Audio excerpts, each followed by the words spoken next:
The conference room fell silent as Marcus Rivera slid the termination letter across the polished table. His cold smile never wavered as he delivered the words that would change everything. "Sarah, we're restructuring the department. Your position has been eliminated." I stared at the paper, my hands steady despite the earthquake happening inside my chest. "Before we jump back in, tell us where you're tuning. And if this story touches you, make sure you're subscribed, because tomorrow I've saved something extra special for you." After 7 years of building his marketing empire from nothing, after turning his failing advertising agency into the most sought-after firm in Chicago, this was how it ended. Not with recognition, not with gratitude, but with a pink slip and his smug satisfaction. The irony wasn't lost on me. Marcus had built his reputation on my strategies, my late nights, my relationships with clients who trusted me implicitly. Rivera Creative Solutions had been hemorrhaging money when I first walked through those glass doors, fresh out of Northwestern. Now we were billing 7 figures annually, and Marcus was treating me like dead weight. His fingers drummed against the mahogany surface, as if this was just another mundane Tuesday task, not the destruction of someone's career. I kept my expression neutral as though every fiber of my being wanted to remind him of the Pinnacle Hotels campaign that saved his company, or the automotive account that tripled our revenue, or the countless weekends I'd spent in this very room crafting presentations that made him look like a visionary. Instead, I simply nodded and asked when my last day would be. "Today," he replied, still wearing that insufferable grin. "Security will escort you out after you've cleared your office." The security guard's footsteps echoed behind me as I walked down the hallway I'd called home for nearly a decade. Colleagues avoided eye contact, some pretending to be absorbed in their computer screens while others whispered behind cupped hands. The whispers weren't malicious, just confused. Everyone knew I was the backbone of Rivera Creative Solutions. I was the one Marcus called when crisis struck, the one clients specifically requested, the one who'd transformed his small-time operation into a powerhouse that competed with agencies 3 times our size. My office felt smaller somehow as I began packing the remnants of my professional life into cardboard boxes. The awards lining my shelves told the story Marcus was trying to erase. Campaign of the Year, Creative Excellence Award, Marketing Professional of the Year. Each accolade represented months of work, strategies that had elevated not just clients but the entire agency. The framed photo of our team celebrating the Morrison Industries contract caught my eye. In it, Marcus had his arm around my shoulders, beaming as if he'd personally landed the $1 million deal. We both knew the truth, but apparently, truth had an expiration date. The worst part wasn't the termination itself, it was the timing. 3 days earlier, I'd presented the most comprehensive rebranding strategy in the agency's history for Sterling Pharmaceuticals. A proposal that would bring in more revenue than we'd seen in any single quarter. Marcus had sat in that same conference room, nodding approvingly as I outlined the 18-month campaign that would transform their market position. He'd shaken my hand afterward, telling me it was exactly the kind of innovative thinking that made Rivera Creative Solutions special. Now, 72 hours later, I was being escorted out like a common thief. As I sealed the last box, my assistant Jenny appeared in the doorway. Her eyes were red-rimmed, and she clutched a tissue in her trembling hand. Jenny had been with the company for 3 years, starting as an intern I'd personally mentored. She'd grown into one of our most capable coordinators, largely because I'd taken the time to teach her the intricacies of client management and campaign development. "This isn't right, Sarah," she whispered, glancing nervously toward Marcus's corner office. "Everyone knows you built this place." I managed a small smile, though it felt like my face might crack from the effort. "It'll be okay, Jenny. These things happen in business." But even as I said the words, I knew they were hollow. This wasn't just business, this was personal, and Marcus had made it abundantly clear that loyalty meant nothing when weighed against whatever agenda he was pursuing. The security guard cleared his throat impatiently, and I knew my time was up. I picked up my boxes, took one last look at the space where I'd spent countless hours crafting campaigns that would outlive my tenure, and walked toward the elevator. The lobby buzzed with its usual afternoon energy. Clients sat in the modern waiting area, flipping through magazines featuring campaigns I'd created. The receptionist, Maria, looked up as I passed. She'd been with the company since before my arrival, and the confusion in her expression mirrored what I'd seen throughout the office. Maria had witnessed my evolution from eager junior executive to the driving force behind the agency's success. She'd fielded countless calls from clients who insisted on speaking only with me, had seen me work through holidays and weekends, had watched me pour my soul into making Marcus look good. The elevator ride to the parking garage felt interminable. 7 years of my life compressed into 3 cardboard boxes and a few personal items. The security guard remained silent, probably as uncomfortable with the situation as everyone else seemed to. This wasn't how valued employees were supposed to leave.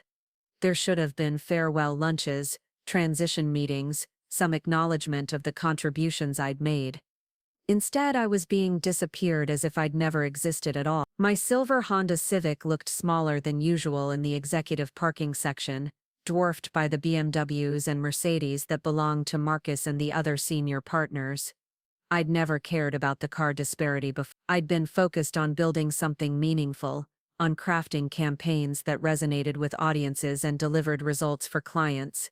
The material trappings of success had seemed less important than the satisfaction of excellent work. Now, loading my career into the back of my modest vehicle, I wondered if I'd been naive to think dedication and results mattered more than politics and perception. The drive home to my Lincoln Park apartment was a blur of Chicago traffic and racing thought. I'd moved to that neighborhood specifically because of its proximity to the Rivera Creative Solutions office. The 20-minute commute had seemed perfect for someone who often worked late and arrived early. The apartment itself was modest but comfortable, decorated with pieces I'd collected during business trips and vacation time that often got interrupted by client emergencies. Everything in my life had revolved around that job, and now the center had disappeared. I climbed the 3 flights to my unit, boxes balanced precariously in my arms. Mrs. Chen from 3B poked her head out as I fumbled with my keys. She was a retired teacher who kept track of everyone's comings and goings, not out of nosiness, but from genuine care for her neighbors. "Home early today, Sarah?" she asked. Then noticed the boxes. Her expression shifted to concern. "Oh dear. Is everything all right?" The kindness in her voice nearly broke my composure. I'd held it together through the termination meeting, the office clearing, the security escort and the drive home. But Mrs. Chen's maternal concern threatened to unleash the emotions I'd been carefully containing. "Just a career transition," I managed, forcing another of those fake smiles that were becoming my specialty. She nodded knowingly, the way people do when they recognize that you don't want to elaborate but they're there if you need them. My apartment felt different as I set the boxes on the kitchen counter. The silence was more pronounced, the space more empty. Usually I'd be fielding calls from clients or reviewing presentations for the next day's meetings. The absence of that familiar chaos left an unsettling void. I opened my laptop out of habit, then realized I no longer had access to the Rivera Creative Solutions system. My corporate email had probably already been deactivated, my security badge rendered useless. My 7 years of institutional knowledge locked away behind passwords that had been changed within hours of my departure. I poured myself a glass of wine, a decent Pinot Grigio I'd been saving for a special occasion. Preparing and narrating this story took us a lot of time, so if you are enjoying it, subscribe to our channel. It means a lot to us. Now back to the story. The irony wasn't lost on me that getting fired had become my celebration-worthy moment. As I sat on my couch, staring out at the Chicago skyline, I tried to process what had really happened. Marcus hadn't just eliminated a position, he'd eliminated me specifically and deliberately. The question was why, and more importantly, what I was going to do about it. The Sterling Pharmaceuticals proposal sat in my personal files, a copy I'd made for my own records before presenting it to Marcus. As I reviewed the document, I remembered the energy in the room during that presentation. The client had been genuinely excited, asking detailed questions about implementation timelines and budget allocations. They'd seemed ready to sign on the spot, pending final approval from their board of directors. That approval was supposed to come this week, which meant Marcus was about to claim credit for the biggest deal in the agency's history using my work. My phone buzzed with a text message from an unknown number. I hesitated before opening it, wondering if it was some automated notification about my terminated employment benefits. Instead, I found something much more interesting. "Sarah, this is David Park from Apex Marketing Group. I heard about what happened at Rivera. We should talk." The message included a phone number and a simple instruction to call when I was ready. David Park. I knew the name, though we'd never met personally. Apex Marketing Group was Rivera Creative Solutions' biggest competitor in the Chicago market. They'd been trying to steal our clients for years, and Marcus had made defeating them something of a personal crusade. Park had a reputation as a brilliant strategist and a ruthless competitor, someone who didn't make moves without careful calculation. The fact that he'd contacted me within hours of my termination suggested he'd been paying closer attention to Rivera's internal dynamics than any of us had realized. I stared at the message for several minutes, weighing my options. Reaching out to Park would be crossing a line that Marcus would consider unforgivable.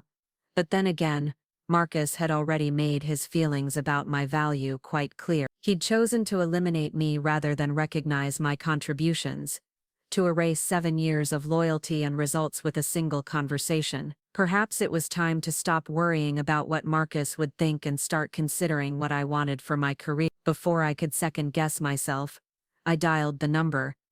Park answered on the second ring, his voice warm but professional. "Sarah, thank you for calling. I know today must have been difficult." There was genuine sympathy in his tone, not the fake concern I'd grown accustomed to from Marcus when he needed something from me. "I want you to know that what happened at Rivera doesn't reflect your value in this industry. Your reputation precedes you." We talked for nearly an hour. Park was well informed about my work, referencing specific campaigns I'd led and strategies I'd developed. He'd clearly done his homework, but more than that, he seemed to genuinely understand the scope of my contributions to Rivera's success. "Marcus Rivera is a fool," he said bluntly toward the end of our conversation. "He just handed us the most talented marketing strategist in Chicago. The question is whether you're interested in showing him exactly what he's lost." The offer was compelling. Senior Vice President of Strategic Development at Apex Marketing Group, with a salary that exceeded what I'd been making at Rivera, plus equity participation, and a signing bonus that would more than cover my transition period. But Park's proposition went beyond just employment. He was offering me the chance to lead Apex's expansion into the exact market segments where I'd built Rivera's reputation. It was an opportunity for revenge wrapped in professional advancement, and the appeal was undeniable. I told Park I needed time to consider his offer, though we both knew I was already leaning toward acceptance. As our call ended, he left me with a final thought. "Sarah, Marcus Rivera built his success on your talent. It's time you built your own success on your talent. Think about it." The line went dead, and I found myself staring at my reflection in the darkened window. For the first time since walking out of Rivera Creative Solutions, I felt something other than betrayal and confusion. I felt possibility. The evening stretched ahead of me, empty of the usual client calls and presentation reviews that typically filled my nights. Instead of the familiar routine of work, I found myself truly alone with my thoughts for the first time in years. The Sterling Pharmaceuticals proposal lay open on my coffee table, a reminder of the opportunities Marcus would claim as his own. But as I read through the strategy I'd crafted, I began to see it differently. This wasn't just a proposal that would make Rivera Creative Solutions more successful. It was proof of my capabilities, evidence that I could develop game-changing strategies that transformed businesses. My laptop chimed with an email notification. Despite my terminated access to Rivera's systems, my personal email was still active, and apparently, word of my departure was spreading quickly through the industry. The message was from Janet Morrison, the marketing director at Morrison Industries, and one of the first major clients I'd personally landed for Rivera. Her subject line was simple: "Heard the news.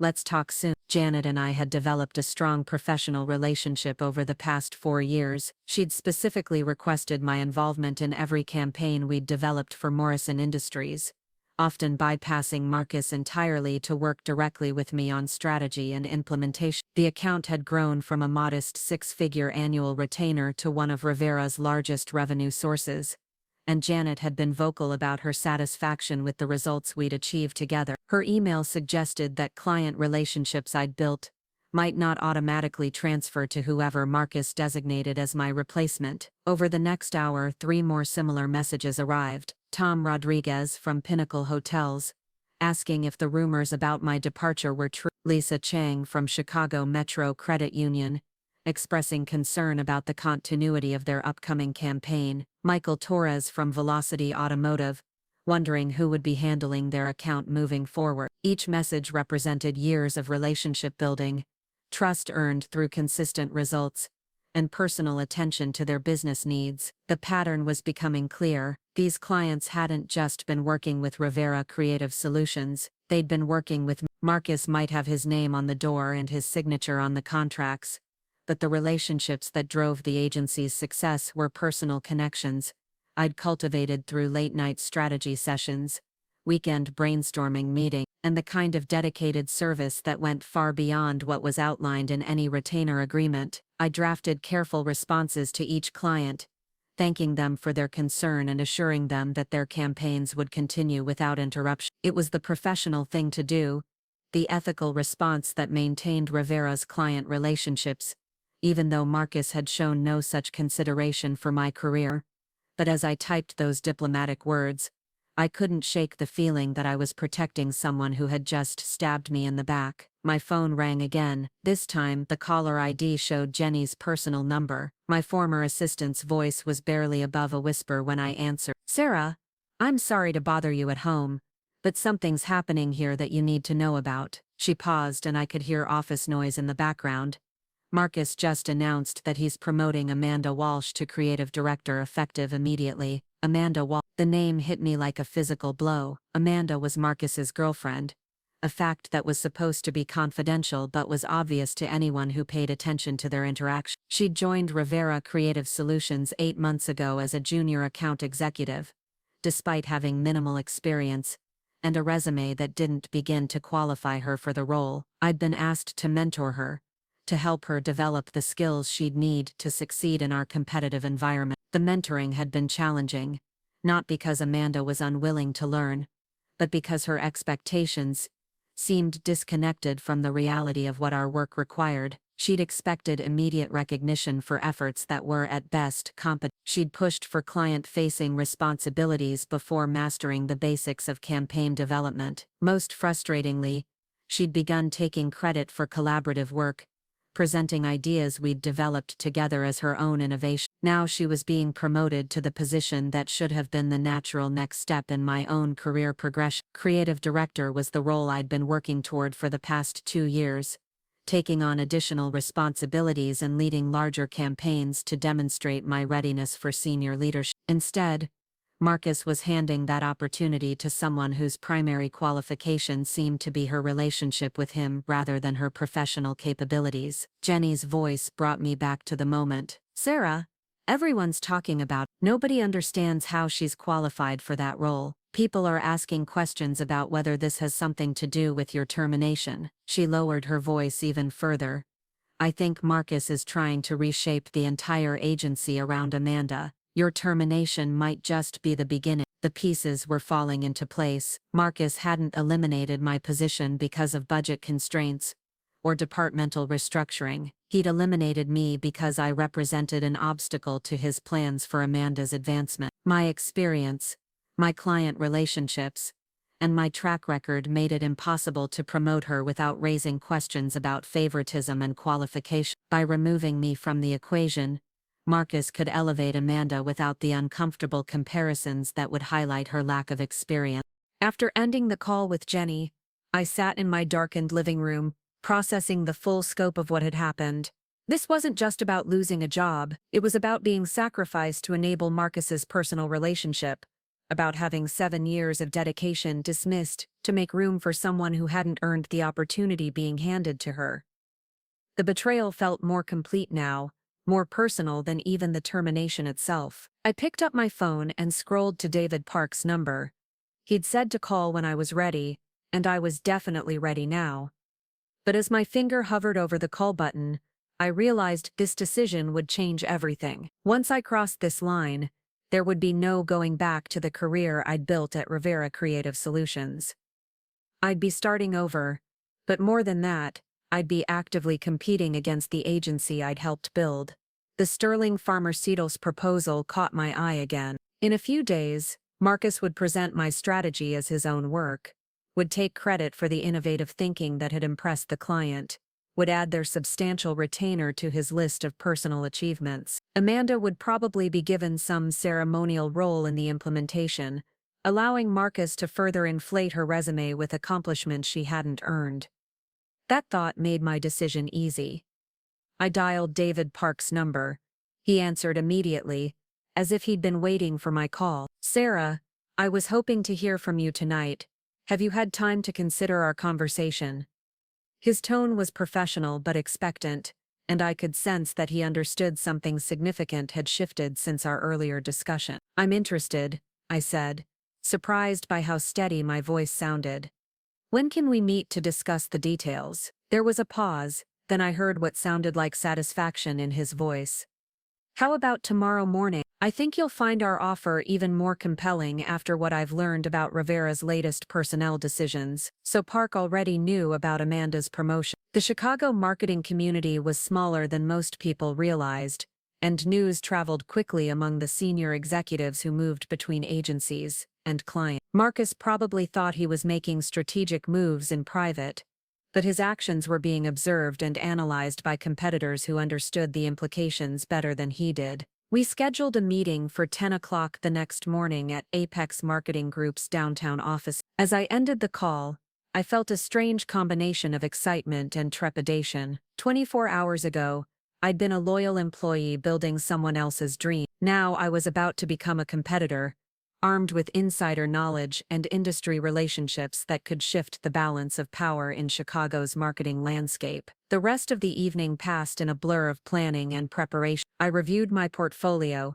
updated my resume, and made notes about the strategic opportunities I could bring to Apex Marketing Group. But more than that, I began thinking about how to leverage the relationships I'd built and the knowledge I'd gained to compete directly with Rivera Creative Solutions. If Marcus wanted to play personal politics instead of recognizing professional merit, he was about to learn that his decision had consequences he hadn't anticipated. As I finally headed to bed, I realized that for the first time since receiving that termination letter, I wasn't focused on what I'd lost. I was thinking about what I was going to win. The morning light streamed through my apartment windows as I prepared for what could be the most important meeting of my career. I'd barely slept, my mind racing through possibilities and scenarios that ranged from professionally exciting to personally satisfying. The coffee maker gurgled to life as I stood in front of my closet, selecting an outfit that would project confidence without appearing desperate.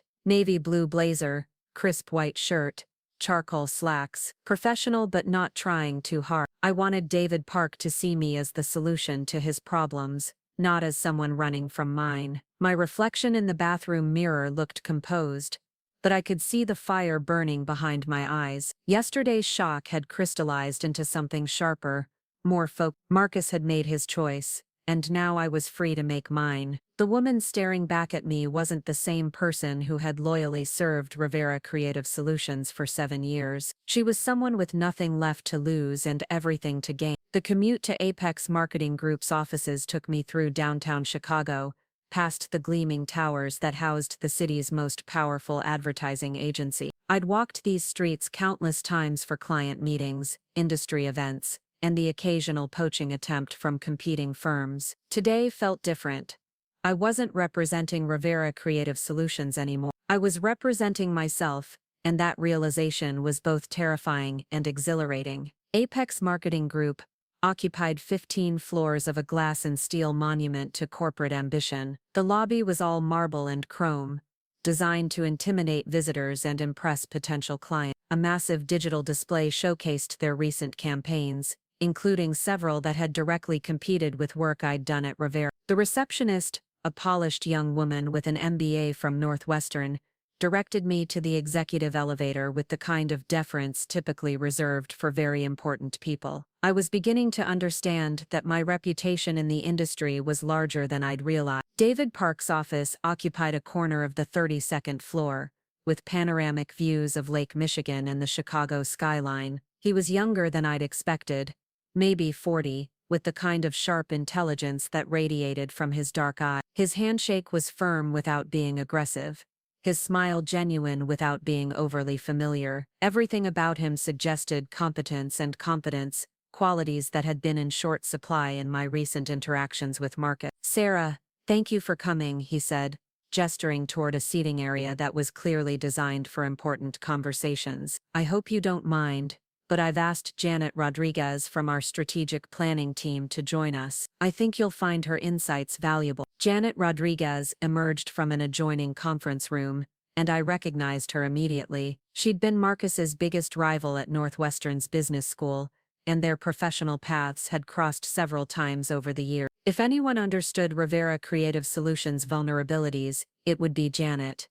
We settled into leather chairs that probably cost more than most people's monthly rent. David opened a leather portfolio and spread several documents across the coffee table between us. "Let me start by saying that what happened to you at Rivera was not just unfortunate, it was strategically stupid. Marcus Rivera just handed us the key to dismantling his agency's competitive advantage." His words were matter-of-fact, not boastful, which made them more credible. Janet leaned forward, her expression serious. "We've been tracking Rivera's client retention and growth patterns for the past 18 months. What we've discovered is that their success isn't built on Marcus's leadership or their creative department's innovation. It's built on personal relationships that specific employees have cultivated with key accounts." She paused, letting that sink in. "Specifically, relationships that you've cultivated." The documents spread before me told a story I'd never seen from the outside. Apex had been conducting what amounted to a comprehensive audit of Rivera Creative Solutions,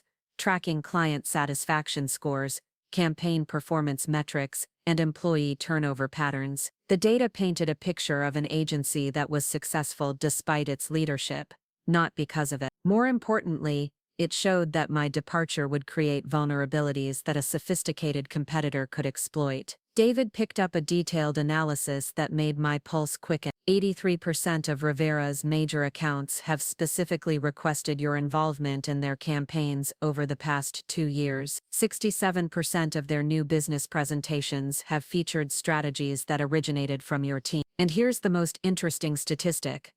Client satisfaction scores drop by an average of 32% when you're not directly involved in account management. He set the paper down and met my eye. Marcus Rivera just eliminated the person who was single-handedly responsible for his agency's reputation. The scope of their research was impressive and slightly unsettling.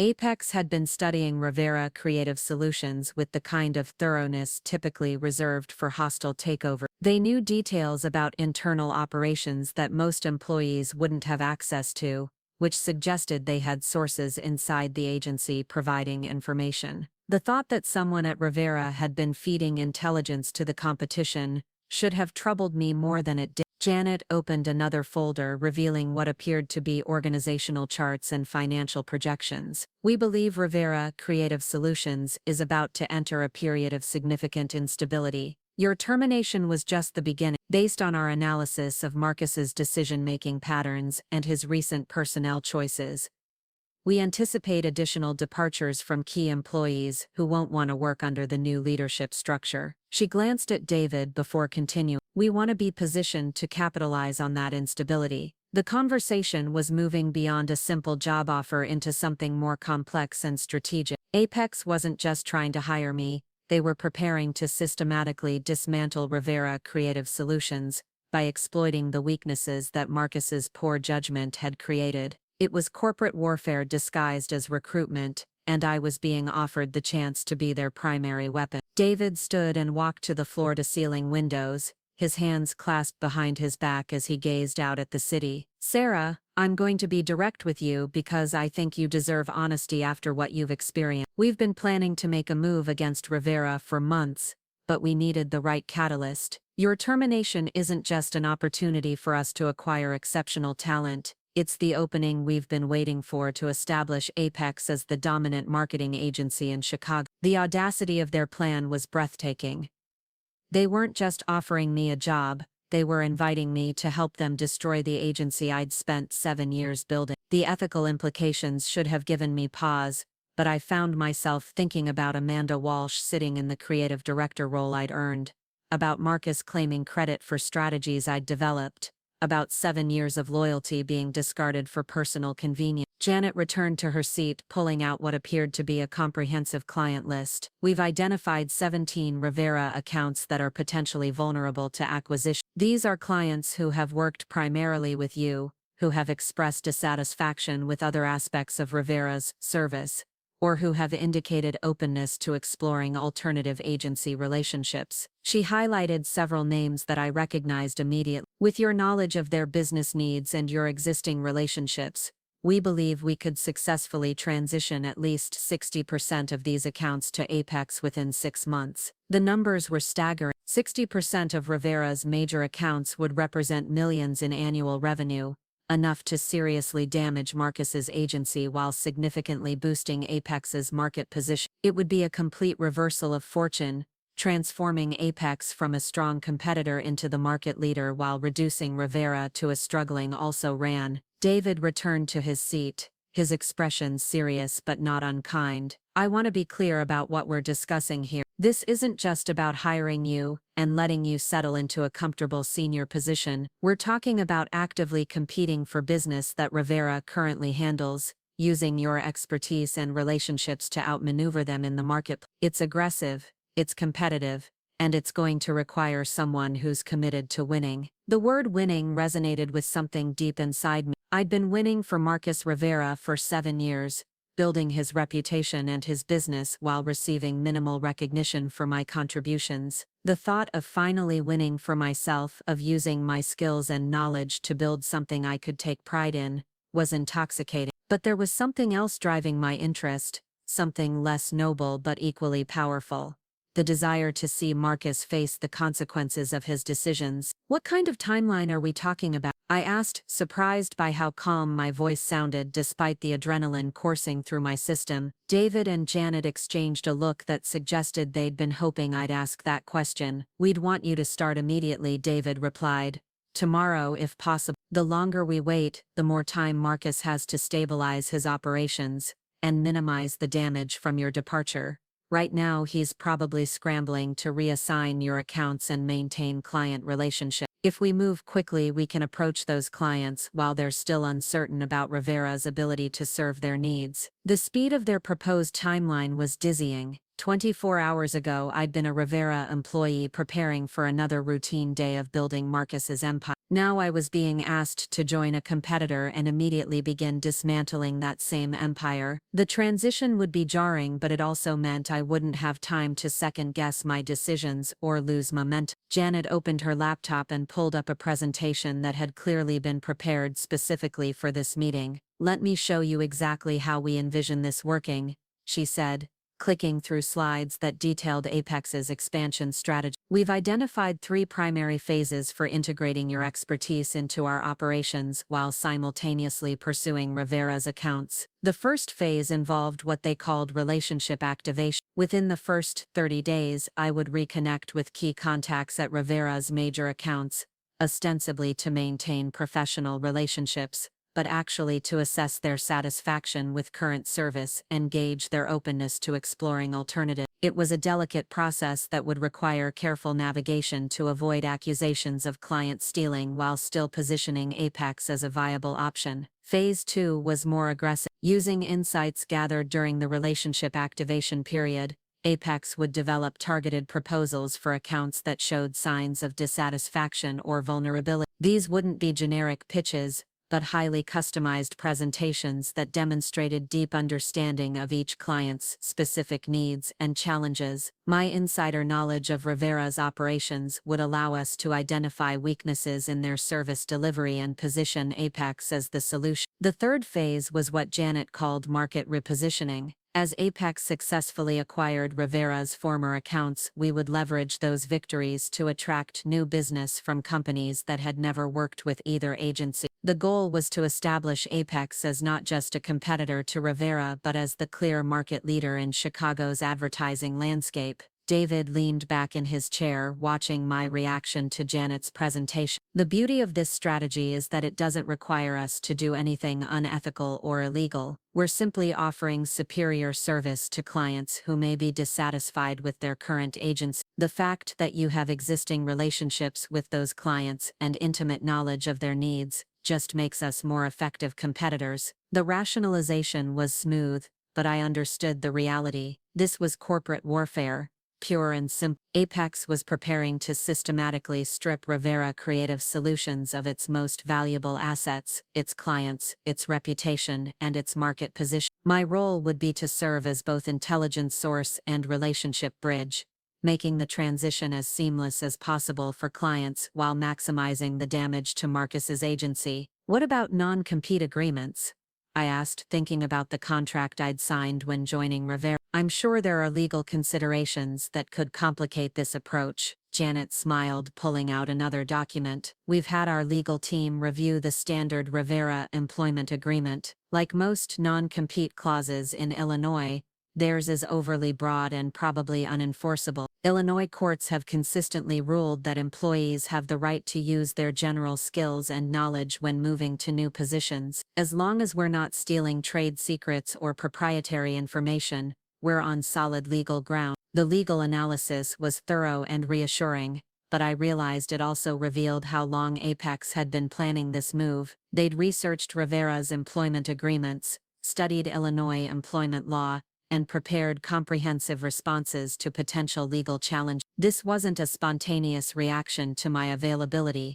It was the execution of a carefully planned strategy that my termination had simply accelerated. David stood again, walking to a wall display that showed Apex's current client roster and market position. Sarah, I want you to understand the scope of what we're offering you. This isn't just a job, it's an opportunity to reshape Chicago's advertising landscape. Within 18 months, we project that Apex will be handling more than 60% of the premium accounts that currently work with Rivera. You would be leading that transformation as our Senior Vice President of Strategic Development. The title was impressive, but the real appeal was the chance to build something significant while simultaneously proving that Marcus had made a catastrophic mistake. I could already envision the industry conversations that would follow Apex's aggressive expansion. How Sarah Chen had been foolishly discarded by Rivera only to emerge as the driving force behind their competitors' dominance. Let's talk about compensation, Janet said, opening yet another folder. The package they outlined was generous beyond my expectation. Base salary that exceeded my Rivera earnings by 40%, performance bonuses tied to successful account acquisitions, equity participation that would make me a partial owner of the agency's success, and a signing bonus that would ease any financial concerns during the transition period. But the most intriguing element was what David called the success multiplier. If Apex achieved their projected market share goals within 18 months, my equity stake would double, essentially making me a co-owner rather than just an employee. It was a bet on my ability to deliver results, and the potential rewards were substantial enough to provide genuine financial independence. There's one more element we should discuss, David said, his tone becoming more serious. We're prepared to offer you something that goes beyond traditional compensation. If you're successful in helping us achieve our strategic objectives, we're prepared to make you a full partner in Apex Marketing Group. Not just an employee with equity, but an actual partner with decision-making authority and profit-sharing rights. The partnership offer elevated this opportunity beyond anything I'd imagined possible when I walked into the building that morning. Rivera Creative Solutions had always been Marcus's agency, with all major decisions flowing through him and all success ultimately credited to his leadership. Apex was offering me the chance to build something that would partially belong to me, where my contributions would be recognized and rewarded at the highest level. I took a deep breath, processing the magnitude of what was being offered. This wasn't just about revenge against Marcus or even about advancing my career. It was about the opportunity to prove my worth in the most comprehensive way possible, to build something significant while demonstrating that those who had underestimated me had made a serious error in judgment. I need to understand the immediate expectations, I said, wanting to be completely clear about what success would require. You're asking me to leave Rivera, join Apex, and immediately begin pursuing their client. That's going to create conflict, possibly legal challenges, and definitely professional controversy. I need to know that you're committed to supporting me, through whatever backlash followed. David's expression became more intense, and I could see that this was the moment he'd been building toward throughout our conversation. Sarah, Marcus Rivera made a choice yesterday. He chose to prioritize his personal relationship over his business judgment. He chose to eliminate his most valuable employee, to make room for someone whose primary qualification is sleeping with the boss. Those choices have consequences, and we're prepared to help you demonstrate exactly what those consequences look like. The bluntness of his statement was refreshing after years of corporate diplomacy and careful language. David wasn't pretending this was just business. He understood the personal elements that were driving my interest in their offer. Marcus had made this personal when he chose Amanda over merit, when he discarded my contributions to elevate someone who hadn't earned the opportunity.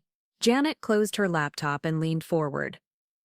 We've prepared everything you'll need to make this transition smoothly. Office space, administrative support, access to our research and creative teams, and most importantly, legal protection if Rivera attempts to challenge your departure or your activities here. We're not asking you to take this risk alone. The comprehensive nature of their preparation was both impressive and slightly overwhelming. Apex had thought through every aspect of this transition, from the practical details of office logistics to the strategic considerations of client acquisition. They'd created a framework that would allow me to focus on the work rather than worrying about administrative complications or legal vulnerabilities. When do you need an answer? I asked, though I suspected I already knew the response. Today, David replied without hesitation. Marcus is probably spending this morning trying to figure out how to minimize the damage from your departure. Every hour we wait gives him more time to shore up his client relationships and prepare for competitive threats. If we're going to do this, we need to move immediately. The pressure was intense but not unreasonable. In the fast-moving world of advertising and marketing, opportunities often had brief windows, and hesitation could mean the difference between success and failure. More importantly, my emotional momentum was at its peak. Yesterday's betrayal was still fresh, my anger still focused, my determination still sharp. Waiting would only allow doubt and second thoughts to creep in. I stood and walked to the windows, looking out at the Chicago skyline while processing the decision that would reshape my career and possibly my life. Somewhere in those towers, Marcus was probably meeting with Amanda, planning how to present her promotion and my departure as positive developments for Rivera Creative Solutions. Meanwhile, former colleagues were wondering what had really happened and questioning whether they wanted to continue working for someone who treated valued employees so callously.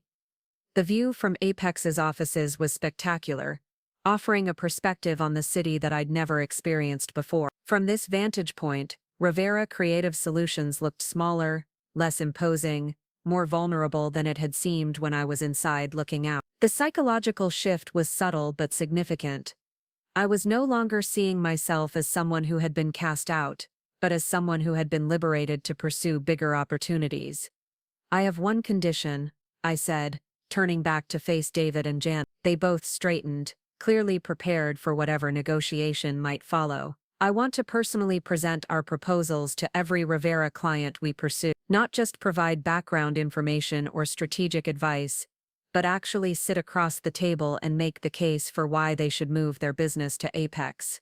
David smiled, and I could see approval in his expression. That's not a condition, Sarah. That's exactly what we were hoping you'd want to do.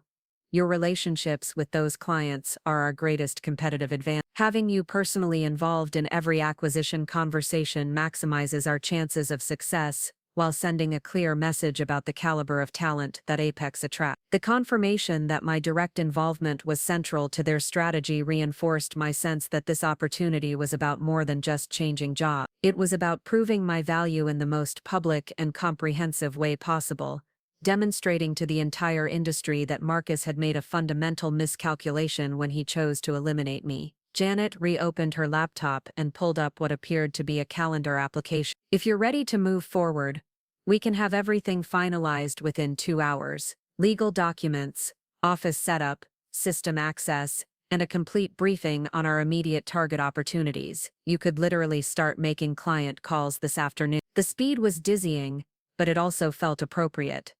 Dramatic career changes shouldn't be gradual, cautious affairs. They should be bold, decisive moves that create momentum and force adaptation. The thought of calling Rivera's clients within hours of joining their primary competitor was audacious enough to be irresistible. "Let's do it," I said, surprised by how confident I sounded despite the magnitude of what I was committing to. "Let's show Marcus Rivera exactly what he threw away." David extended his hand, and his grip was firm and decisive. "Welcome to Apex Marketing Group, partner." The word partner carried weight that went beyond its literal meaning. I was no longer just an employee, no longer someone whose contributions could be dismissed or whose position could be eliminated on a whim. I was becoming an owner, a decision maker, someone whose success would be measured by results rather than office politics. As we shook hands, I felt something shift inside me. The betrayal and anger that had dominated my emotions since yesterday were still there,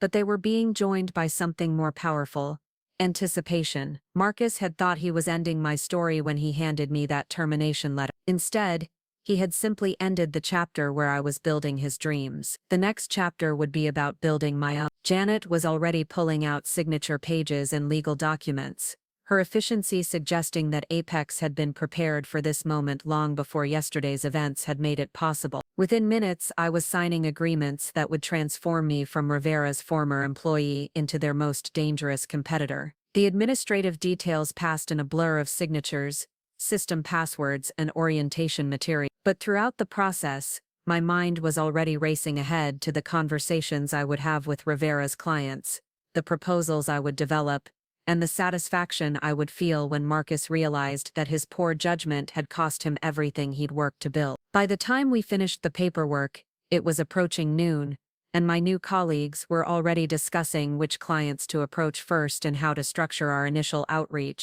The energy in the room was infectious, driven by the shared understanding that we were embarking on something significant and potentially transformative. "There's one more thing," David said, as we prepared to conclude our meeting. "We've arranged for you to attend the Marketing Excellence Awards dinner next Friday. Rivera will be there, probably celebrating some award they won based on your work. It will be your first public appearance as an Apex partner, and I think it will send exactly the right message to the industry." The thought of facing Marcus and Amanda at an industry event so soon after my transition was both terrifying and thrilling. It would be the perfect opportunity to demonstrate that my departure from Rivera hadn't diminished my standing in the Chicago marketing community. If anything, my new position suggested that I was moving upward rather than sideways, advancing to a level of responsibility and recognition that Rivera had never offered. As I prepared to leave my first day at Apex Marketing Group, I realized that the woman walking out of their offices was fundamentally different from the one who had entered that morning. She was no longer someone whose career was dependent on other people's decisions. She was someone who was about to take control of her own destiny while demonstrating the cost of underestimating her capabilities. The elevator ride to the lobby gave me a moment to process the magnitude of what had just happened. In less than 24 hours,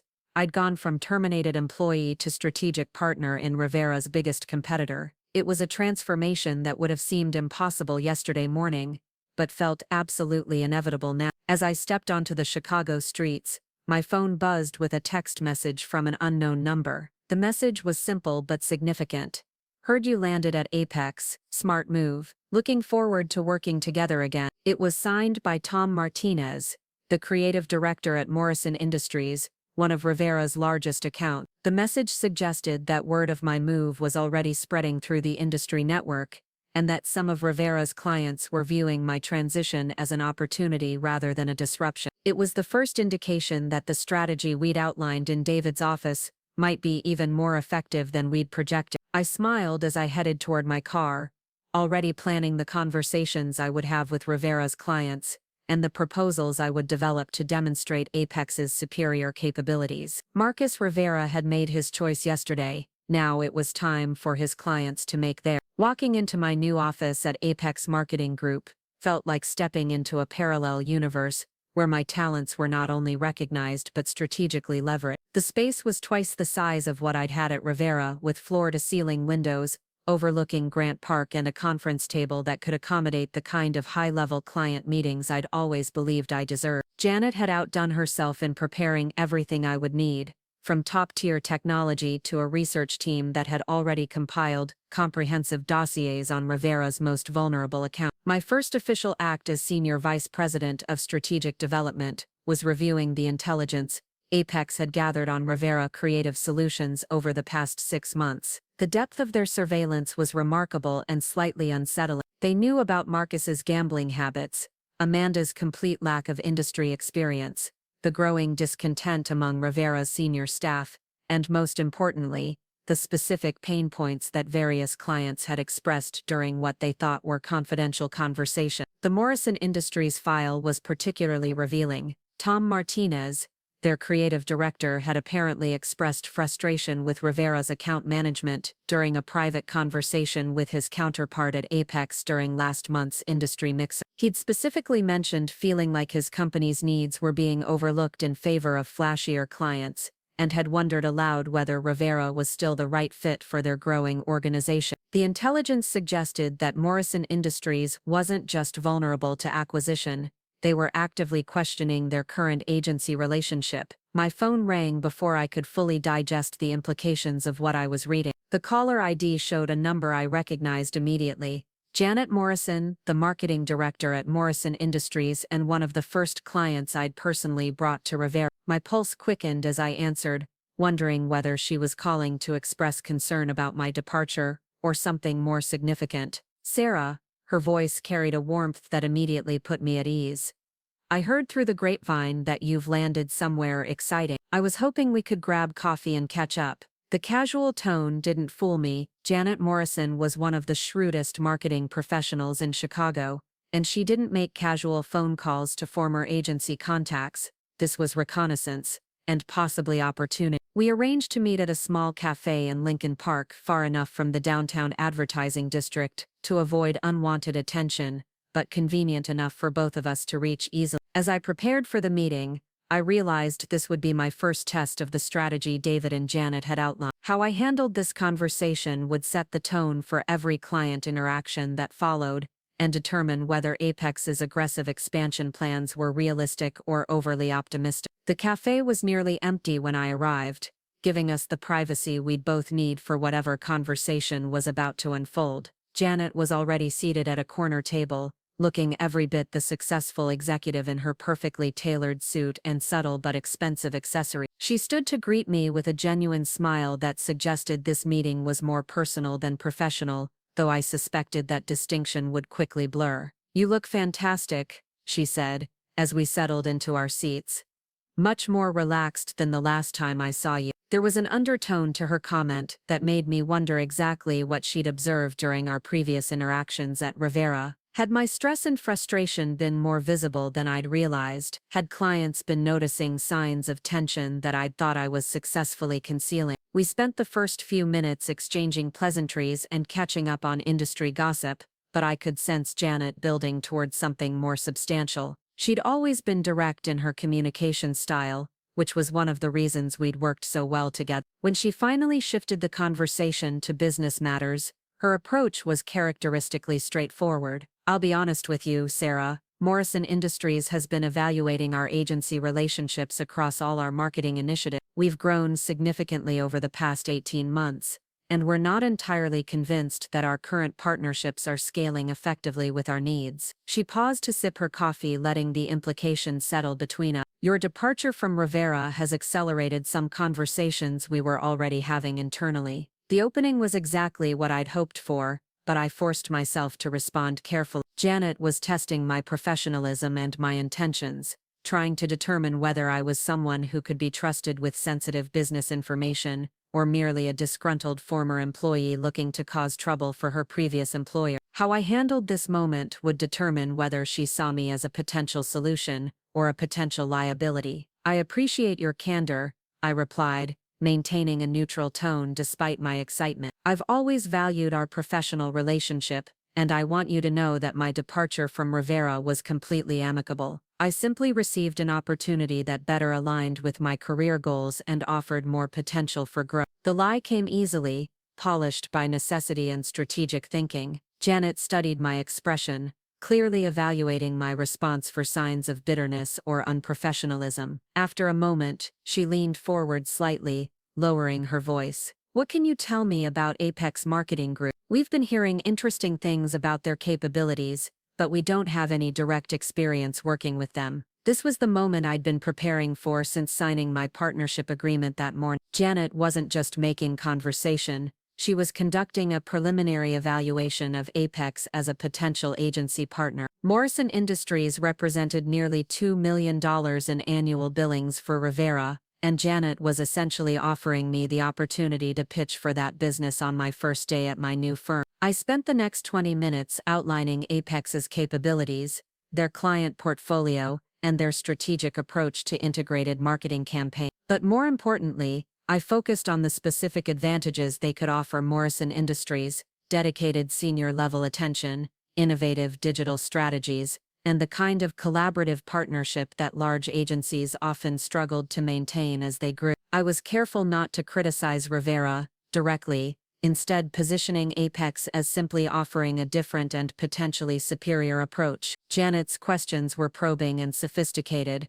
revealing that Morrison Industries had indeed been conducting serious evaluations of their agency relationship. She asked about account team structures, creative processes, performance metrics, and fee arrangements with the kind of detail that suggested she was already prepared to make changes. By the end of our conversation, it was clear that Morrison Industries was actively shopping for new agency partners, and my timing couldn't have been better. "I'd like to arrange a formal presentation," Janet said, as we prepared to leave. "Not just for me, but for our entire marketing leadership team. We're looking to consolidate some of our agency relationships and work with partners who can handle more comprehensive strategic initiatives." She paused, then added with a slight smile, "I assume Apex would be interested in that kind of opportunity." I confirmed that Apex would indeed be very interested, and we scheduled a presentation for the following week. As we parted ways, Janet handed me her business card with a handwritten note on the back: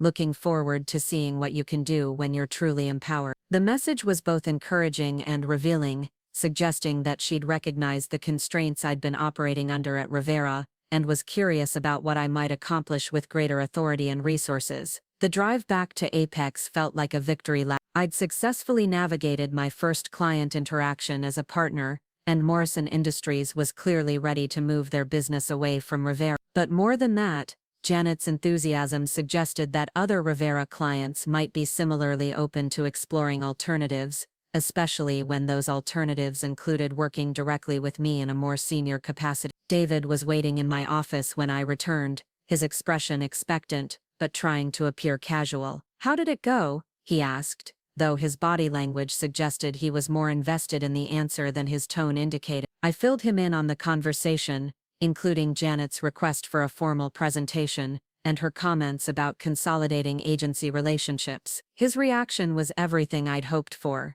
"Outstanding work," he said, his professional demeanor giving way to genuine excitement. "Morrison Industries is exactly the kind of account that validates our entire strategy. If we can land them, it sends a message to the rest of the market that Apex is capable of handling major clients, and that talented professionals choose us over the competition." We spent the next hour planning the Morrison Industries presentation, identifying the team members who would participate and the strategic themes we would emphasize. David wanted to showcase Apex's full capabilities, while demonstrating that my partnership represented an upgrade in the level of attention and expertise Morrison Industries would receive. It was a delicate balance between confidence and humility, ambition and professionalism. Janet Rodriguez joined us for the planning session, bringing additional intelligence about Morrison Industries' business challenges and growth objectives. She'd done extensive research on their market position, competitive landscape, and previous marketing initiatives, creating a foundation for a truly customized presentation rather than a generic agency pitch. The thoroughness of her preparation reinforced my sense that Apex operated at a level of professionalism that Rivera had never achieved. As we worked through the presentation strategy, my phone buzzed with a text message from an unknown number. The content made my blood run cold. Heard you jumped ship to Apex. Interesting career move. We should catch up soon, Marcus. The casual tone couldn't mask the underlying threat, and the timing suggested that Marcus was already aware of my movements and possibly my meeting with Janet Morse. I showed the message to David, who read it with the kind of calm intensity that suggested he'd been expecting this kind of contact. He's fishing for information, David said after a moment. Marcus probably suspects that you're going after his clients, but he doesn't know which ones or how successfully. The fact that he's reaching out directly means he's worried. The psychological warfare had begun earlier than I'd anticipated,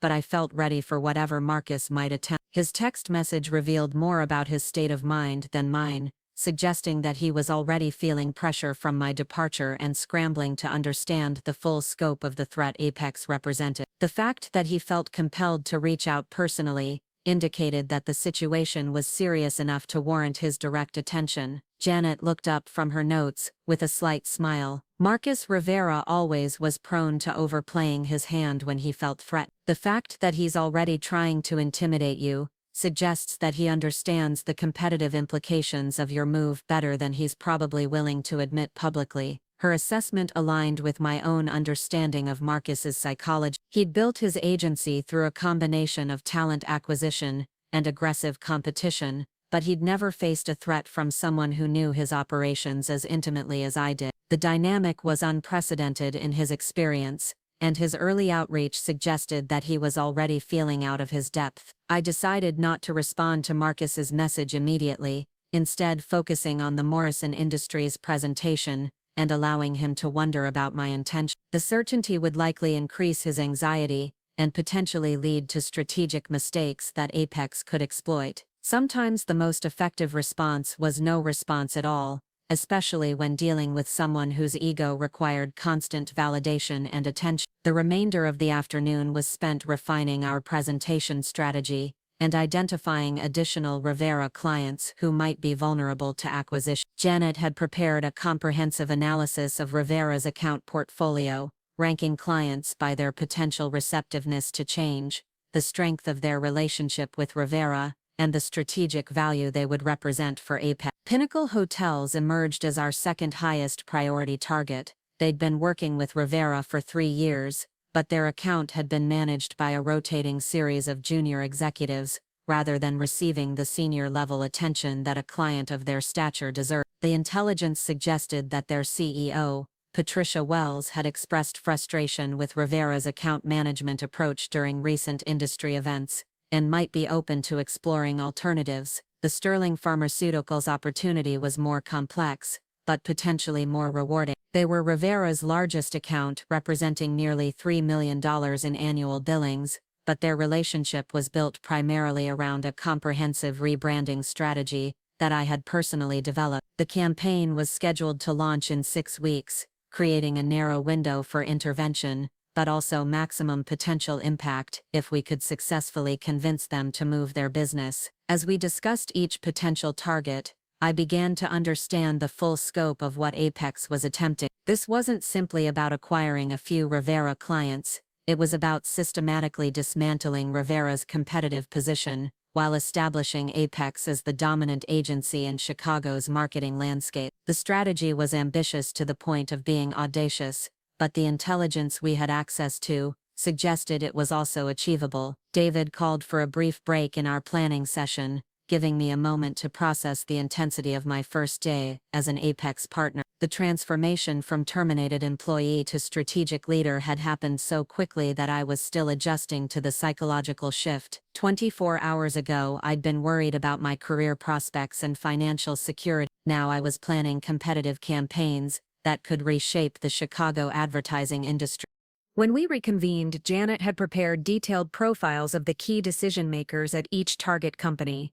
The dossiers included professional backgrounds, personal interests, communication preferences, and previous interactions with both Rivera and Apex. The level of detail was impressive and slightly overwhelming, suggesting that successful client acquisition required far more preparation than I'd realized during my years at Rivera. Patricia Wells, the CEO of Pinnacle Hotels, had an MBA from Kellogg and a background in operational management, rather than marketing. She valued data-driven recommendations and had little patience for creative presentations that didn't clearly connect to business outcomes. Her frustration with Rivera apparently stemmed from their tendency to emphasize creative concepts over measurable results, suggesting that Apex's more analytical approach would resonate with her decision-making style. The Sterling Pharmaceuticals leadership team presented a different challenge. Michael Chen, their chief marketing officer, was a former Rivera employee who had left the agency 5 years ago to join the client side. He understood agency operations intimately and would be difficult to mislead or impress with superficial presentation. However, his departure from Rivera hadn't been entirely positive, creating potential leverage if we could position Apex as offering the kind of strategic partnership that Rivera had failed to provide. As the afternoon progressed, I began to see patterns in Rivera's client relationships that I'd never noticed while working there. Marcus's approach to account management was fundamentally transactional, focused on delivering specific services rather than building long-term strategic partnership. Clients were revenue sources rather than collaborative partners, and their satisfaction was measured by contract renewals rather than business growth.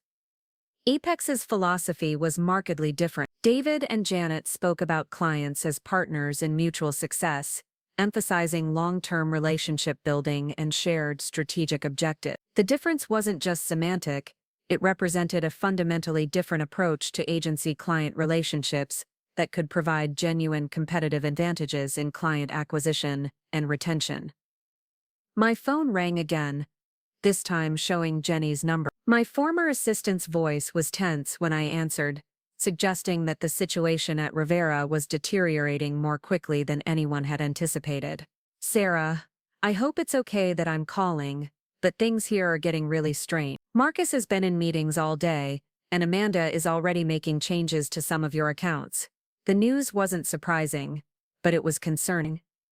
Amanda's lack of experience meant that any changes she made to established account strategies were likely to create problems rather than improvement. More importantly, her involvement in my former accounts would give Apex additional opportunities to demonstrate superior expertise when we began our client acquisition efforts.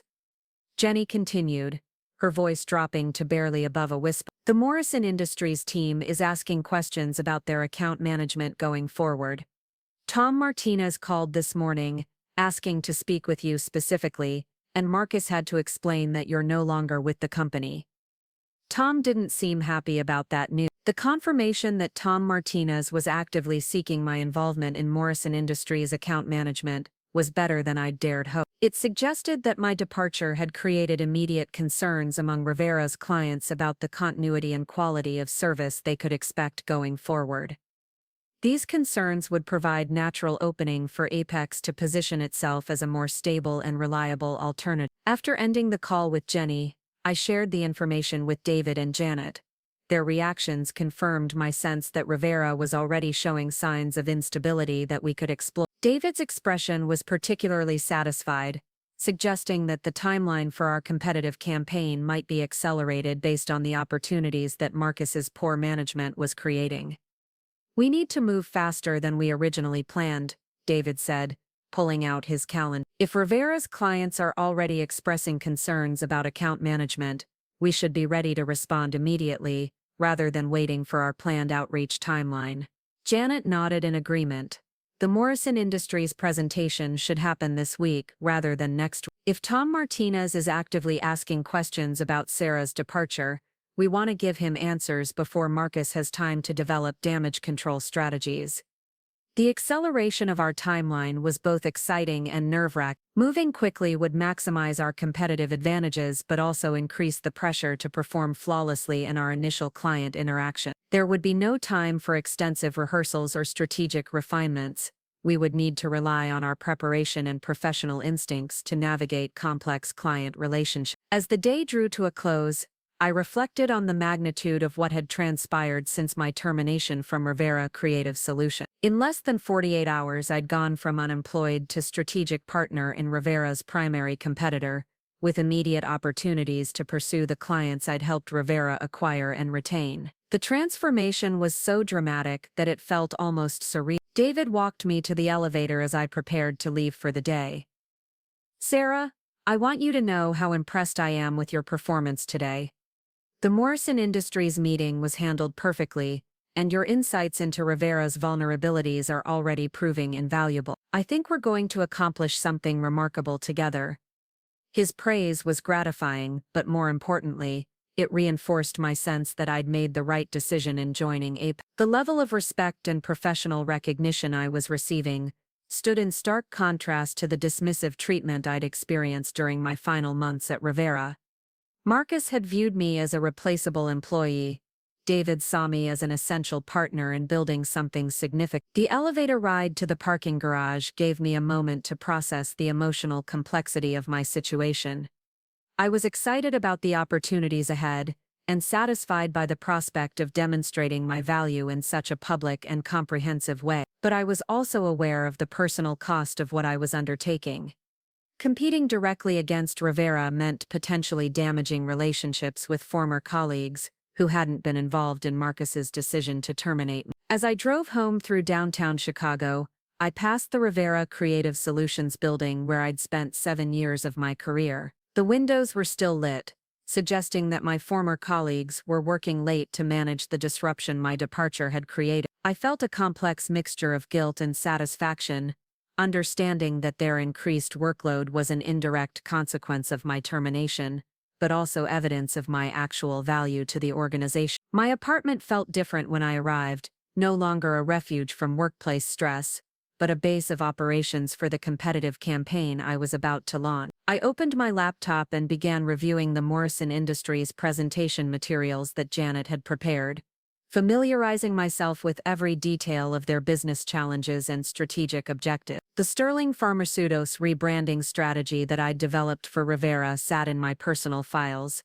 a comprehensive plan that represented months of research and strategic thinking. While I couldn't directly use proprietary Rivera information in my work for Apex, my knowledge of Sterling's business needs and market position would inform any competitive proposal we developed. The ethical boundaries were complex, but I was confident that my expertise fell within acceptable limits of general industry knowledge. As I prepared for bed, my phone buzzed with another message from Marcus. "Sarah, I think we should talk. There may have been some miscommunication about your departure. Perhaps we can work something out." The desperation in his message was palpable, confirming that Rivera was already feeling pressure from my move to Ape. This time I decided to respond, but carefully. "Marcus, I appreciate your reaching out, but I'm very happy with my new position. I wish you and the team all the best." The message was professional but final, making it clear that I had no interest in returning to Rivera while avoiding any statements that might be construed as aggressive or threatening. His reply came within minutes. "At least let me buy you dinner so we can discuss this like professionals. I think you'll find that Rivera is prepared to be very competitive in addressing your concerns." The offer confirmed that Marcus was genuinely worried about the competitive threat I represented, and was willing to negotiate from a position of weakness. I didn't respond to his dinner invitation, instead turning my attention to the presentation materials I would need for the Morrison Industries meeting. The opportunity to demonstrate Apex's capabilities while simultaneously undermining Rivera's client relationships was too valuable to risk through premature negotiations with Marcus. He'd made his choice when he terminated me. Now he would have to live with the consequences. The next morning arrived with unusual clarity and purpose. For the first time in months, I woke up excited about the workday ahead, rather than dreading the political complexities and professional frustrations that had characterized my final period at Rivera. The difference in my energy level was remarkable, confirming that I'd been operating under more stress than I'd realized. My commute to Apex took me through a different section of downtown Chicago, past coffee shops and restaurants I'd never noticed during my routine drives to Rivera. The change in scenery felt symbolic of the broader transformation in my professional life, representing new opportunities and possibilities, rather than familiar limitations and frustration. The Apex offices buzzed with energy when I arrived, and I was struck by the contrast with Rivera's atmosphere during my final weeks there. Employees seemed genuinely engaged in their work rather than going through the motions, and there was a sense of shared purpose that I hadn't experienced in years. The difference suggested that company culture mattered more than I'd previously understood. Janet was waiting in my office with final preparations for the Morrison Industries presentation,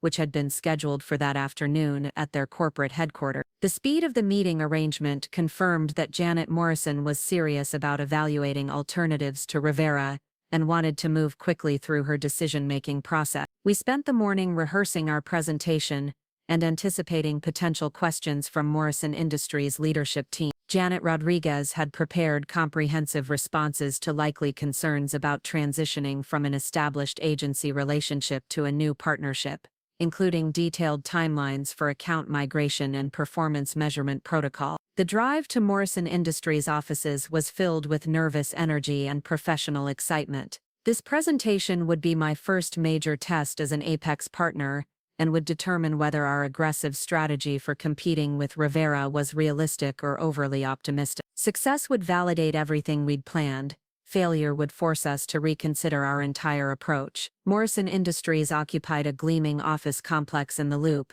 with modern conference facilities designed to impress visitors and facilitate important business meetings. The reception area featured displays showcasing their recent marketing campaigns, including several that I'd personally developed during their partnership with Rivera. Seeing my work attributed to Rivera rather than to me personally reinforced my motivation to demonstrate what I could accomplish with proper recognition and resources. Janet Morrison greeted us in the lobby, her professional demeanor conveying both welcome and evaluation. She led us to a conference room where 3 other Morrison Industries executives were waiting: Tom Martinez, the creative director; Lisa Park, the brand manager; and Robert Chen, the chief financial officer. The composition of the meeting suggested that Morrison Industries was conducting a comprehensive evaluation rather than a preliminary exploration. The presentation went better than I'd dared hope. Janet Rodriguez had crafted a strategic overview that perfectly aligned with Morrison Industries' business objectives,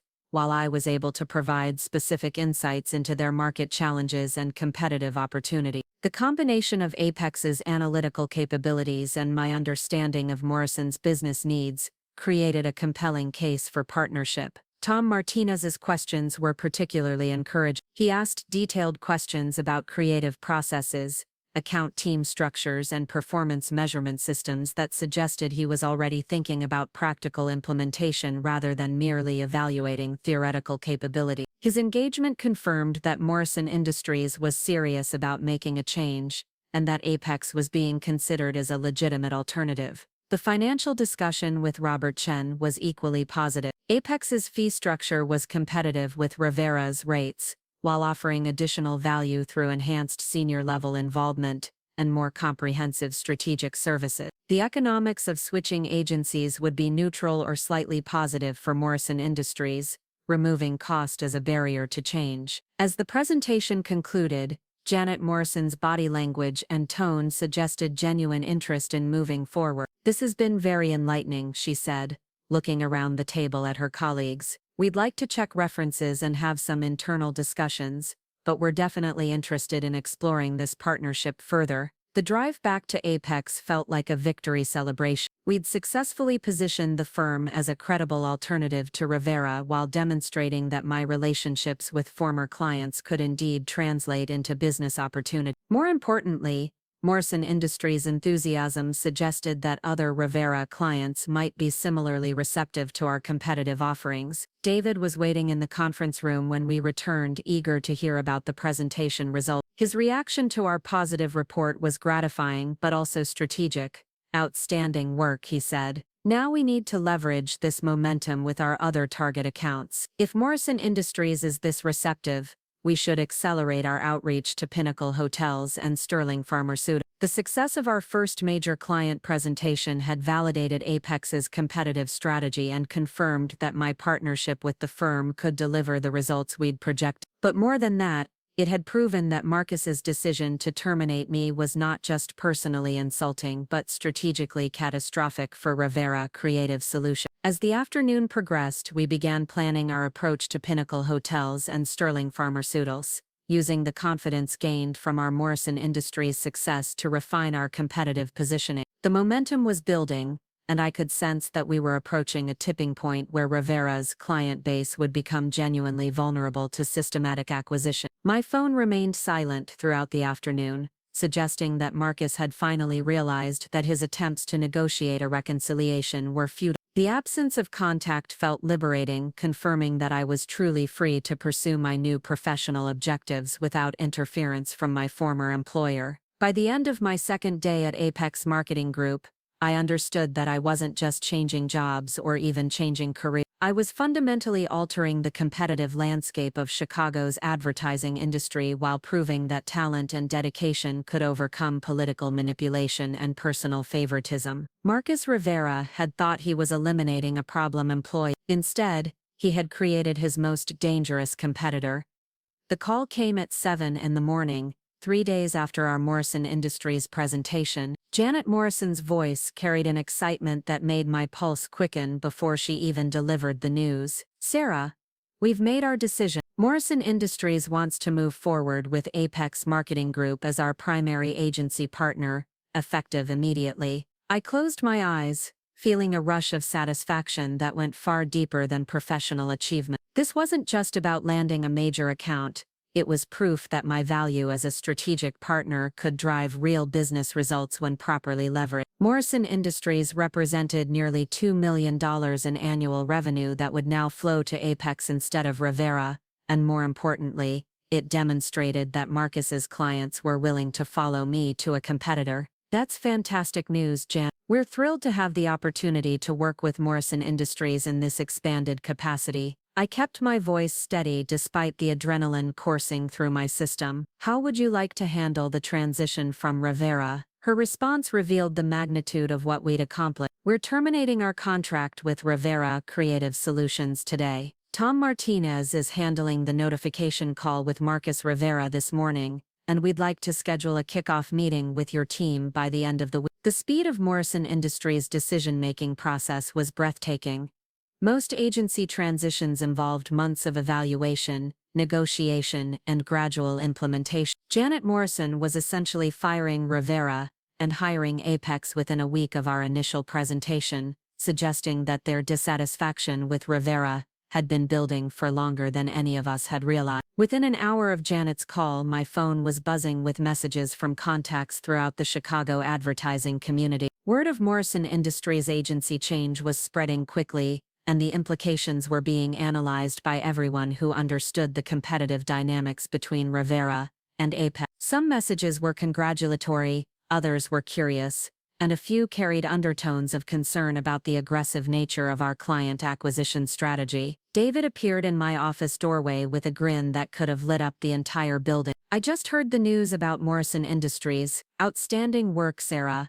This is exactly the kind of victory that establishes credibility for everything else we're planning to accomplish." He was right about the credibility factor. Landing Morrison Industries as our first major Rivera acquisition would make every subsequent client conversation easier and more persuasive. Other Rivera clients would see that serious, sophisticated companies were choosing Apex over their current agency, creating social proof that could accelerate our entire competitive campaign. Janet Rodriguez joined us with intelligence that made the morning even more satisfying. "Our sources at Rivera are reporting complete chaos over there. Marcus apparently went ballistic when he got the call from Tom Martinez, and Amanda Walsh is trying to reassure other clients that Morrison Industries was an isolated situation." The image of Marcus scrambling to contain the damage from our first major client acquisition was deeply gratifying. For years I'd watched him take credit for successes that other people had achieved while avoiding responsibility for failures that stemmed from his poor judgment. Now he was experiencing the direct consequences of eliminating someone whose relationships and expertise had been essential to his agency's success.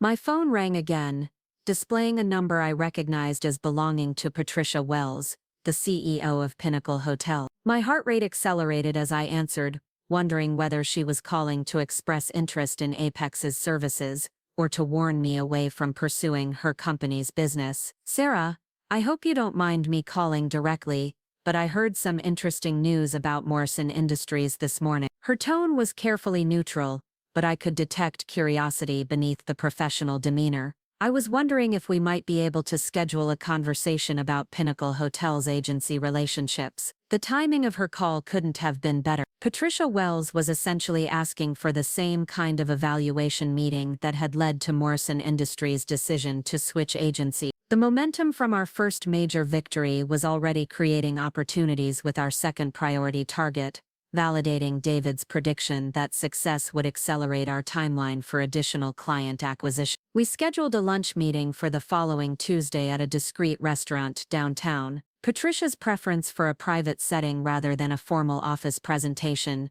suggested that she wanted to explore our capabilities without alerting Rivera to her interest in potential alternatives. The discretion also indicated that Pinnacle Hotels' evaluation process might be more advanced than we'd realized. The remainder of the morning was spent planning our approach to Pinnacle Hotels, while simultaneously preparing for the Morrison Industries transition. Janet Rodriguez had assembled a comprehensive transition timeline that would allow us to assume responsibility for Morrison's marketing initiatives within 2 weeks, while maintaining continuity for their ongoing campaign. The logistics of client transition were more complex than I'd anticipated during my years at Rivera. Every aspect of the relationship needed to be documented, transferred and optimized for Apex's operational system. Creative assets, strategic plans, vendor relationships, and performance data all required careful management to ensure seamless service delivery during the changeover period. My former assistant Jenny called during lunch, her voice carrying excitement and nervousness in equal measure. "Sarah, the atmosphere here is absolutely insane. Marcus has been in his office with the door closed all morning, and Amanda is running around trying to figure out what to do about the Morrison Industries account." The chaos at Rivera was satisfying to contemplate, but I was more interested in intelligence about how Marcus was responding to the competitive threat we represented. His decision-making during this crisis period would influence our strategy for pursuing additional clients, and might create opportunities we hadn't originally anticipated. Has Marcus said anything about trying to win Morrison Industries back, or is he focusing on protecting other accounts? I asked, genuinely curious about his strategic thinking during what must be the most challenging period of his professional career. Jenny's response was illuminating. "He's been making calls to other major clients all morning, apparently trying to reassure them that Rivera is stable, and that losing Morrison Industries won't affect service quality.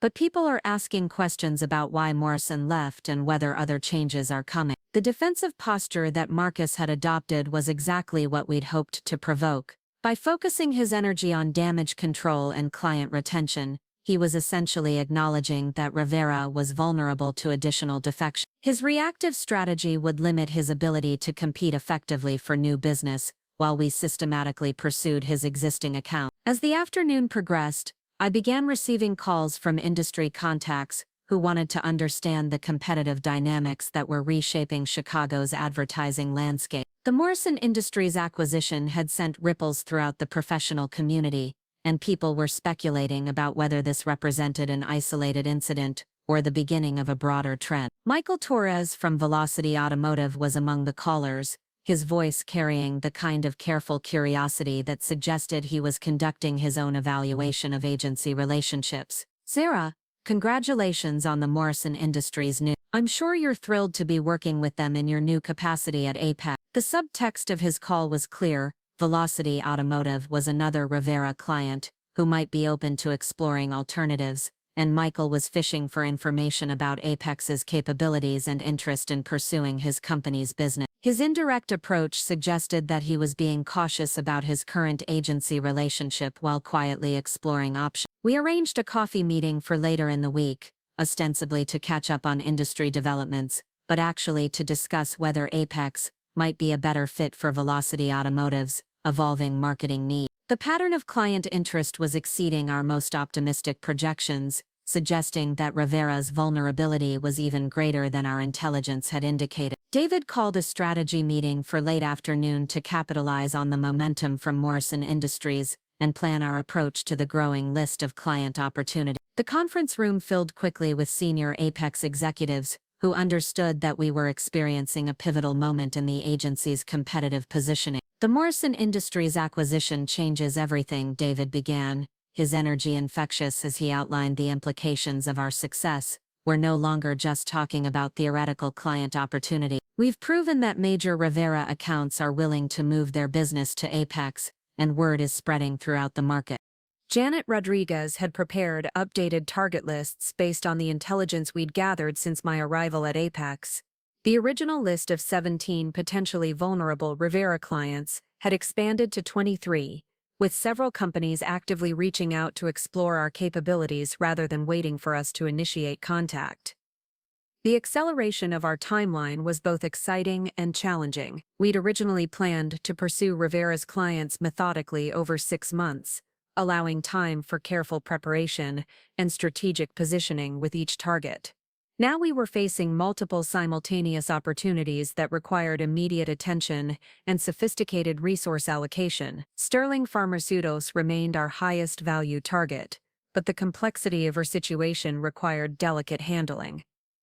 Dr. Michael Chen, their chief marketing officer, had been contacted by Rivera immediately after the Morrison Industries news broke, apparently receiving assurances about service continuity and competitive positioning that were designed to prevent them from exploring alternatives. The preemptive defense that Rivera was mounting around Sterling Pharmaceuticals confirmed the account's strategic importance, while also revealing Marcus's priorities during the crisis. He was focusing his most intensive retention efforts on his largest and most profitable clients, potentially leaving smaller accounts vulnerable to acquisition, while he fought to maintain his revenue base. Patricia Wells, from Pinnacle Hotels, called again, just as our strategy meeting was concluding, her voice carrying urgency that hadn't been present during our morning conversation.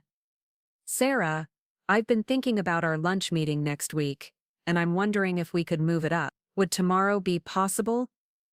The acceleration of her timeline suggested that Pinnacle Hotels' evaluation process was being influenced by the Morrison Industries news and possibly by direct contact from Rivera, attempting to reassure their clients about agency stability. Patricia's eagerness to meet quickly indicated that she wanted to explore alternatives before Rivera could effectively reinforce their relationship. We rescheduled our lunch for the following day, and I spent the evening preparing materials that would demonstrate Apex's capabilities while addressing the specific challenges that Pinnacle Hotels faced in their competitive marketplace. The hospitality industry required sophisticated understanding of customer experience management and brand positioning, areas where my background with Morrison Industries would provide valuable credibility. The call from Marcus came at 9:30 that evening, just as I was reviewing presentation materials for the Pinnacle Hotels meeting. His voice carried a combination of anger and desperation that I'd never heard before, suggesting that the day's events had pushed him beyond his normal composure. "Sarah, we need to talk. What you're doing isn't just competition, it's personal, and it's going to damage both of our reputations in this industry." His tone oscillated between accusation and negotiation, revealing how completely off-balance he'd become in the wake of losing Morrison Industries. I kept my voice steady and professional despite the satisfaction I felt at hearing his distress. "Marcus, I'm not doing anything to Rivera. I'm simply working to build Apex's client base and serve our customers to the best of my ability. If Rivera's clients are choosing to explore alternatives, that's a business decision based on their evaluation of service quality and strategic capabilities." His response revealed the depth of his misunderstanding about what was driving the competitive dynamic. "You're using inside information and personal relationships to steal my clients. That's not legitimate competition, it's corporate sabotage." The accusation was both predictable and revealing. Marcus had always struggled to understand that clients formed relationships with individual professionals, rather than with agencies as abstract entities. His inability to grasp this fundamental aspect of service business management, was one of the weaknesses that made Rivera vulnerable to the kind of strategic competition Apex was conducting. I'm using my professional expertise and industry knowledge to serve clients who are voluntarily exploring their options. I replied calmly. If Rivera's service quality and strategic capabilities are superior to what Apex offers, I'm sure your clients will remain loyal to you. The challenge implicit in my response pushed Marcus toward greater desperation.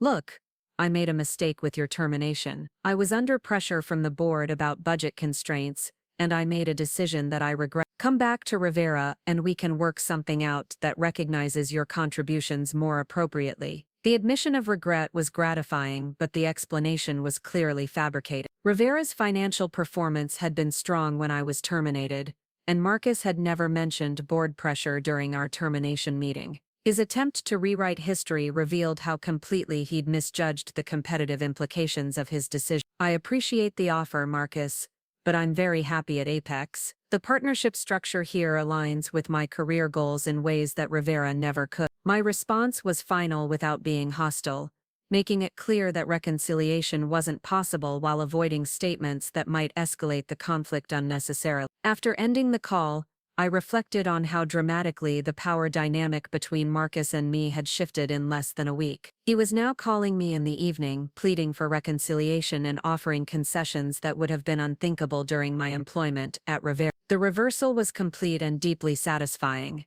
The next morning brought news that exceeded even our optimistic projection. Patricia Wells had called before 8 o'clock to confirm our lunch meeting, but more importantly, to inform me that Pinnacle Hotels was prepared to make a decision about their agency relationships within days, rather than weeks. Sarah, I want to be direct with you about our situation, she said, her voice carrying executive decisiveness. We've been evaluating our marketing partnerships for several months, and recent industry developments have accelerated our timeline. If Apex can demonstrate the capabilities we're looking for, we're prepared to make a change immediately. The opportunity to land our second major Rivera client within a week of acquiring Morrison Industries was beyond our most ambitious expectation. 2 major account acquisitions in rapid succession would establish Apex as a legitimate threat to Rivera's market position, while providing the revenue foundation for continued aggressive expansion. The lunch meeting with Patricia Wells took place at a downtown restaurant known for discretion and privacy, allowing us to discuss sensitive business matters without the risk of unwanted attention from industry observers. Patricia arrived with her marketing director, James Kim, whose presence suggested that Pinnacle Hotels was conducting a serious evaluation rather than a preliminary exploration. The presentation I'd prepared focused specifically on Pinnacle Hotels' competitive challenges and growth opportunities, drawing on my understanding of the hospitality industry while showcasing Apex's analytical capabilities and strategic expertise. Patricia's questions were sharp and detailed, revealing sophisticated understanding of marketing strategy and performance measurement. James Kim's involvement was particularly encouraging. He asked technical questions about campaign development, creative processes, and account management structures that indicated genuine interest in understanding how Apex operated differently from Rivera. His engagement suggested that Pinnacle Hotels was already thinking about practical implementation rather than merely evaluating theoretical capabilities. The conversation lasted nearly 2 hours, covering everything from strategic positioning to operational logistics. Patricia's body language and tone throughout the meeting suggested genuine enthusiasm for the possibilities that partnership with Apex would create, while James seemed impressed by the depth of our preparation and understanding of their business needs. As we concluded the meeting, Patricia made a statement that confirmed our success.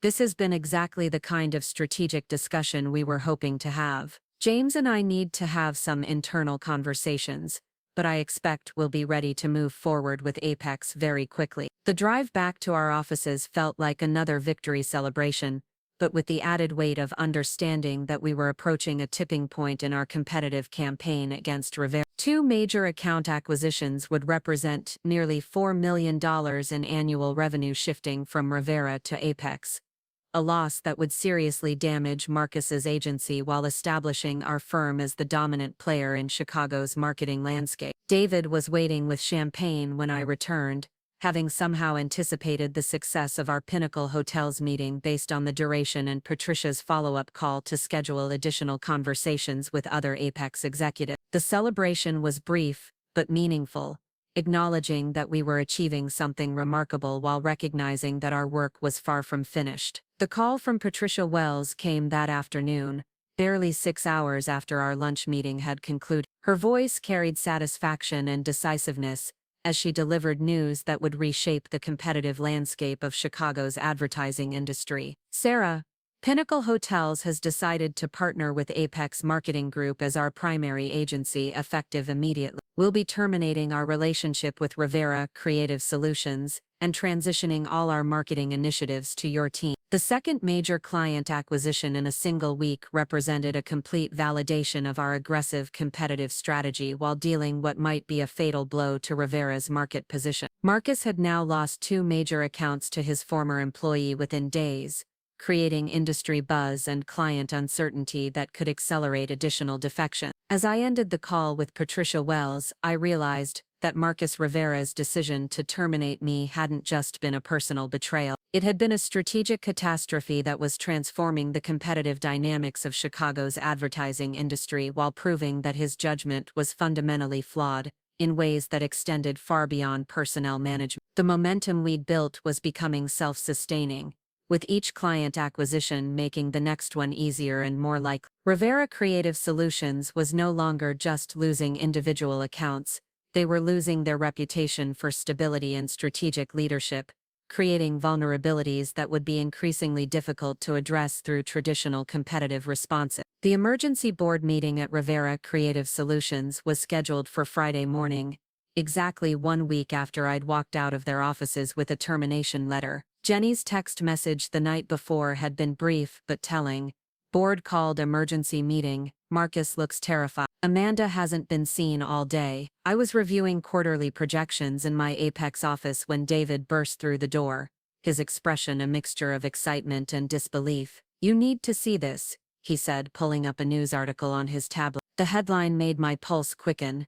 Rivera Creative Solutions under investigation by board, following major client lawsuit. The article detailed how Rivera's board of directors had called an emergency meeting to address the agency's rapidly deteriorating client base, and what sources described as serious questions about leadership decisions and strategic direction. The piece specifically mentioned the loss of Morrison Industries and Pinnacle Hotels, along with rumors that additional major clients were considering departing. More satisfying than the public exposure of Rivera's crisis was the final paragraph, which quoted an unnamed industry source saying, Marcus Rivera's decision to terminate Sarah Chen appears to have been a catastrophic miscalculation that has destabilized the entire agency. My name was being directly connected to Rivera's downfall in the trade press, ensuring that everyone in Chicago's advertising community understood the connection between my departure and Marcus's current predicament. Janet Rodriguez appeared in my doorway with intelligence that made the morning even more remarkable. Our source inside Rivera just confirmed that the board meeting is specifically about Marcus's leadership. They're questioning his decision-making process around personnel changes and client management. The speed at which Rivera's situation had deteriorated was breathtaking. In 7 days,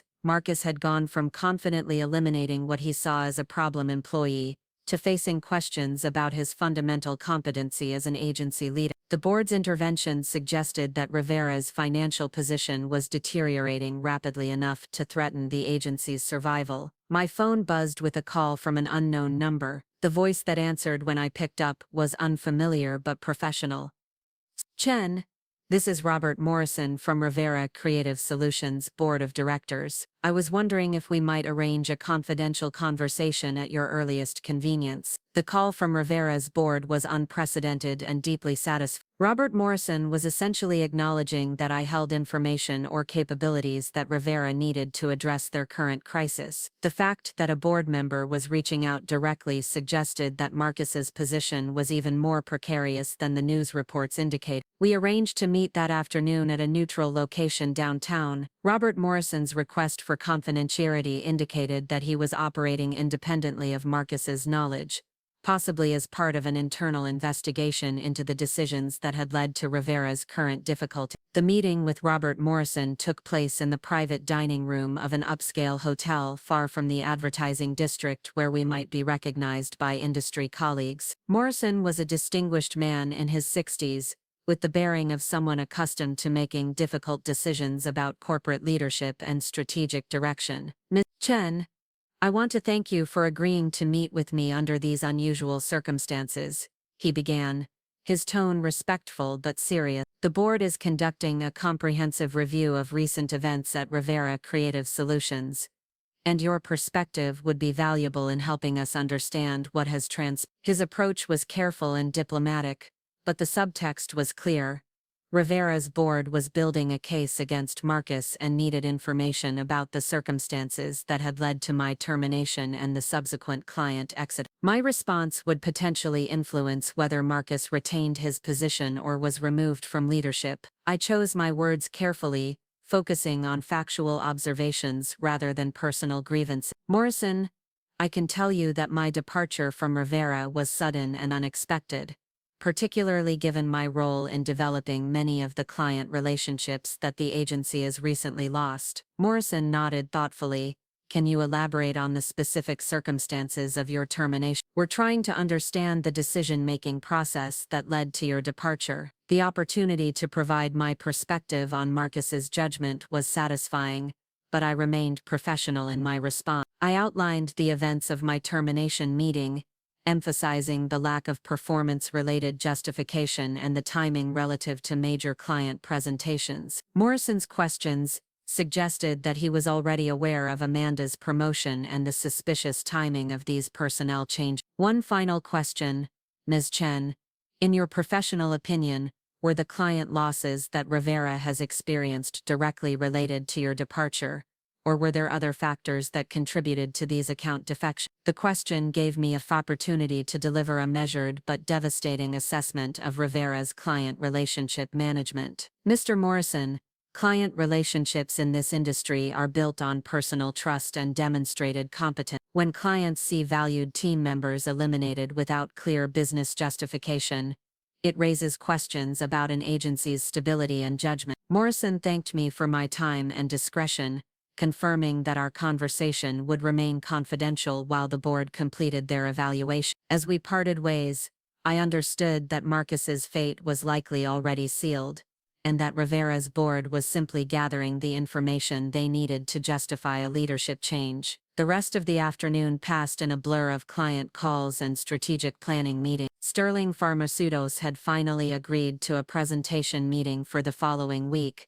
potentially giving us the opportunity to complete the trifecta of major Rivera client acquisition. Michael Chen's willingness to meet suggested that even Rivera's largest account was questioning their agency relationship. Jenny called that evening with news that confirmed everything we'd suspected about Rivera's internal situation. Sarah, Marcus was asked to leave the building this afternoon. Security escorted him out, and the board announced that they're conducting a comprehensive review of agency operations. The image of Marcus being escorted from his own agency by security was deeply satisfying after years of watching him take credit for other people's work while making decisions based on personal preferences rather than business logic. His removal represented complete vindication of my value to Rivera and confirmation that his judgment had been fundamentally flawed. What about Amanda? I asked, curious about how Rivera was addressing the favoritism that had contributed to their current crisis. Jenny's response was exactly what I'd expected. She cleaned out her office and left right after Marcus was escorted out. I don't think she'll be coming back. The collapse of Marcus's personal agenda was complete. Amanda Walsh, whose promotion had been the proximate cause of my termination, was now unemployed along with the man who had chosen her over merit. The poetic justice was almost too perfect to believe. David called for an impromptu celebration that evening, gathering the Apex team at an upscale restaurant to acknowledge what we'd accomplished in a single week. The mood was euphoric, but also focused on the opportunities that Rivera's collapse was creating for continued expansion. To Sarah Chen, David said, raising his glass of champagne, who proved that talent and determination can overcome corporate politics and personal favoritism. The toast was gratifying, but more meaningful was the recognition that I'd achieved something genuinely significant in the competitive world of Chicago advertising. As the evening progressed, I reflected on the magnitude of what had transpired since my termination from Rivera Creative Solutions. In 7 days, I'd gone from unemployed to partner in a major agency, successfully acquired 2 major clients worth millions in annual revenue, and witnessed the complete downfall of the man who had tried to eliminate me from the industry. The transformation was so complete that it felt almost surreal. Marcus Rivera, who had seemed so powerful and untouchable just a week ago, was now facing professional ruin while I was being celebrated as the architect of Apex's dramatic expansion. The reversal of fortune was more comprehensive than I'd dared imagine when I first walked into David's office. My phone buzzed with a final message from Marcus, sent from what appeared to be a personal rather than corporate email address. "Sarah, you won. I hope you're satisfied with what you've accomplished." The tone was defeated rather than angry, suggesting that he finally understood the magnitude of his miscalculation. I chose not to respond to his message, instead focusing on the future rather than the past. Marcus Rivera had made his choices, and the consequences had played out exactly as they should have. The industry would remember this as a cautionary tale about the importance of recognizing talent and making decisions based on merit rather than personal preference. The Sterling Pharmaceuticals presentation the following week went even better than our previous client meetings. Dr. Michael Chen was thoroughly impressed by our strategic analysis and seemed genuinely excited about the possibility of working with me again in my new capacity as an Apex partner. By the end of the meeting, it was clear that Rivera's largest account was preparing to make the same transition that Morrison Industries and Pinnacle Hotels had already completed. The call from Doc Chen came 2 days later, officially confirming Sterling Pharmaceuticals' decision to move their business to Apex Marketing Group. With their addition to our client roster, we had successfully acquired nearly $8 million in annual revenue from Rivera's former accounts, representing approximately 40% of their total business. Rivera Creative Solutions never recovered from the client exodus that followed my departure. Within 6 months, the agency was acquired by a larger firm at a fraction of its previous valuation, with the trade press specifically citing the loss of key personnel and major accounts as primary factors in the agency's decline. Marcus Rivera left the advertising industry entirely, eventually taking a corporate marketing position with a mid-sized manufacturing company. Amanda Walsh disappeared from the Chicago advertising scene, reportedly moving to another city to start over in a different profession. As for me, the success of our client acquisition campaign established Apex Marketing Group as the dominant agency in Chicago's marketplace, while proving that individual talent and relationships could overcome institutional advantages and political manipulation. Within a year, I was promoted to managing partner with equity stakes and profit-sharing arrangements that provided genuine financial independence. The Marketing Excellence Awards dinner that David had mentioned during my first week at Apex became a personal triumph rather than a potential embarrassment. Apex won 3 major awards that year, including Campaign of the Year for our work with Morrison Industries, while Rivera Creative Solutions was notably absent from both the winner's circle and the attendee list. Standing at the podium to accept our final award of the evening, I looked out at an audience that included many of the same people who had witnessed my career at Rivera Creative Solutions. The contrast between my current position and my situation just months earlier was remarkable, representing a complete vindication of my professional capabilities and strategic thinking. In my acceptance speech, I focused on the importance of recognizing talent and building organizations that value merit over politics. While I didn't mention Rivera specifically, everyone in the audience understood the subtext and the lessons that my experience provided about the consequences of poor leadership decisions. The evening concluded with congratulations from colleagues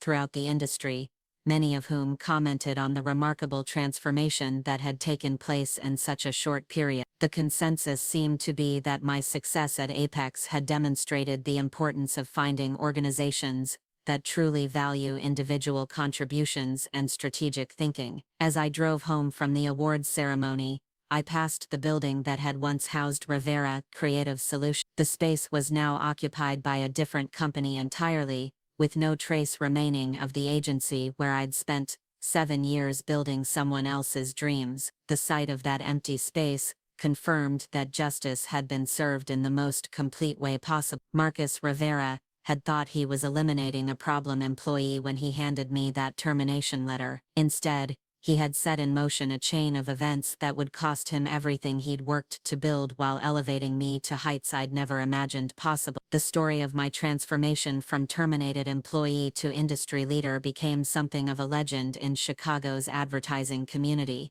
frequently cited as an example of how talent and determination could overcome political manipulation and poor judgment. It was a cautionary tale for executives who underestimated their employees, and an inspiration for professionals who faced similar challenges in their own career. Looking back on that week when everything changed, I realized that Marcus Rivera had actually done me a favor by terminating me from Rivera Creative Solutions. His decision had forced me to recognize my own value and seek opportunities that truly aligned with my capabilities and ambition. Without his betrayal, I might never have discovered what I was truly capable of achieving when properly supported and recognized. The phone call that started it all, David Park's offer to join Apex Marketing Group, had seemed like a lifeline when I was struggling to process my termination. In retrospect, it was actually the beginning of the most successful period of my professional life, leading to achievements and recognition that exceeded anything I'd experienced during my years at Rivera. The final irony was that Marcus Rivera's attempt to eliminate competition for Amanda Walsh's advancement had created the most formidable competitor he'd ever faced. By choosing personal favoritism over professional merit, he'd handed his biggest rival the exact weapon needed to destroy everything he'd built. As I settled into my home office that night, reviewing the strategic plans that would guide Apex's continued expansion, I smiled at the memory of Marcus's confident smirk during our termination meeting. He'd thought he was ending my story when he handed me that letter. Instead, he'd simply turned the page to a new chapter where I was finally the author of my own success. Up next, you've got 2 more standout stories right on your screen. If this one hit the mark, you won't want to pass these up. Just click and check them out.